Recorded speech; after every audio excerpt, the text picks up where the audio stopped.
Now, let's discuss about the growth stage, rapid increase in sales and market expansion.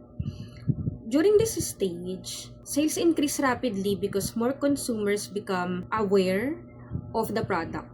As awareness grows, demand also rises, leading to higher profits and market expansion. This stage is important because it shows that the product is gaining popularity and success. If you are a business owner who have products and services, you can partner with other companies for your growth. Example, Samsung, Apple, and other phone brands are partnering with T-Mobile, AT&T, Verizon, and so many telecommunication network companies in the US. Dito naman sa Pilipinas, they are partnering with Globe, Smart, and other network service providers.